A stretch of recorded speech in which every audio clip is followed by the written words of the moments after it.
A friend from France taught me how to make the best croissant in the world. He shared all the secrets to make the dough perfect. I'm going to add 3/4 of a cup of warm water and 3/4 of a cup of milk. I add 1 tablespoon of sugar, 1 tablespoon of dry yeast, and 1 whole egg. Now I mix everything well to activate the yeast. Next, I add the all-purpose flour. Here I have about 5 1/3 cups. I also add 1 teaspoon of salt and mix well. Now I incorporate the rest of the flour. I mix with my hands and start kneading until I get a smooth and homogeneous dough. The dough is well kneaded now. I cover the bowl with plastic wrap and let the dough rest for 45 minutes so it rises and becomes nice and fluffy. My dough has fermented and risen quite a bit. Now I carefully remove it from the bowl. I sprinkle a little all-purpose flour on the table to prevent sticking. Now I gently bring the dough together and cut it in half. Then I divide it into 4 equal parts. I continue dividing until I get a total of 12 portions. I take 1 portion and start shaping it into a small ball. I sprinkle a little more flour on the table and keep shaping each portion into a ball. I repeat this process with all the pieces, making sure the dough is round and even. Now that they are ready, I place them on the table and begin rolling each one out.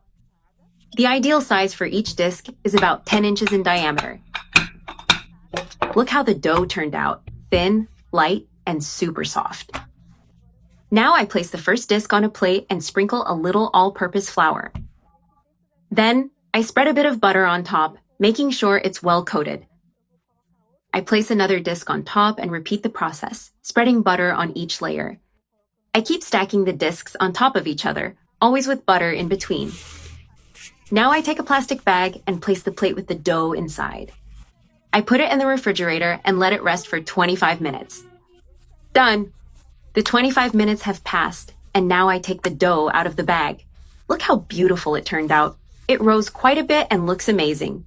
I remove the entire dough from the plate and place it on the table to continue working with it. Now I gently open it with my hands to start rolling it out. First, I press with my hands to release some of the air from the fermentation. Then, I sprinkle a bit more flour on top. Using a rolling pin, I roll out the dough until it's thin and even. Now I take the dough and start shaping the croissants. I press well to ensure the layers stick together. Then I take another part of the dough and press to seal it properly. Now it's time to cut the dough. I make cuts in a triangular shape to give them the classic croissant form. I repeat this process with all the dough, making sure all the triangles are the same size. Now I take one triangle and roll it up carefully. I bring the tips together and twist to shape it into the traditional form. I do the same with all the dough, rolling them up one by one. Now I place the croissants on a baking sheet lined with parchment paper. I leave space between them so they can rise properly in the oven. I brush each croissant with egg yolk to give them a golden shine. I apply the egg yolk evenly, making sure they look nice. Now I sprinkle sesame seeds on top to give them a special touch. I also add some white sesame seeds to make them even more elegant.